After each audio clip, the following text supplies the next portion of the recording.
Why I'm urging you not to pre-purchase, not to pre-order Dead Space? Yes, there are a few things which you need to consider before buying or before pre-ordering Dead Space. Dead Space remake will gonna be a major release for 2023. Everybody knows that, but there are a few things which are kept hidden from you gamers. Well, companies like Electronic Arts are well known for adding DENUVO in their games and notifying people just before one day of the game release. And Dead Space will gonna be launching just tomorrow, and we still do not know whether this game would gonna be having DRM like anti-tamer DENUVO or not, or Origin client or not.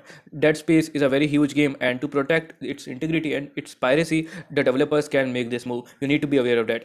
Second thing is the system requirement. Well, what happens when you have a GTX 1650 or equivalent and when you cannot play the game at 1080p 30 plus FPS? Yes, this is the thing with most of the AAA title these days. The system requirements are right in front of you. You can see a 1070 is required to play the game. It is a flagship GPU, and 1650 is nowhere even comparable to this. And 1070 is a minimum system requirement to run this game. The next thing is the PC bottlenecking is a very big thing while playing AAA title these days. Even high-end PCs can get bottlenecked by a single component used in their PC. One, RAM requirement is very high. You will easily get bottlenecked by 8 GB of RAM. You must have 16 GB of RAM in the dual channel. Most of the Steam gamers are still having 16 GB of RAM, and that is a good thing. But still, there is quite a lot of people who are still rocking 8 GB stick. Yes, upgrade the stick before purchasing the game. Before purchasing the game, instead order a 8 GB RAM stick to make a 16 GB dual channel combination to run this game very smoothly. Also, the next big thing is the CPU requirement. It requires at least a i5 8th generation and above. To be precise, i5 8400 or equivalent or above or powerful. If you have any CPU below this, do not purchase the game, because the CPU would be the bottleneck for you then. So let the benchmarks come over, and then you can make a bold statement that hey, whether this game is compatible with 1650 or not.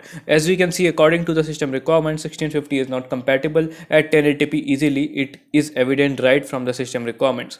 So make sure you are meeting every system requirement, at least the minimum system requirement, to enjoy the game at 1080p plus settings. Thank you so much for watching. I will be seeing you in my next video.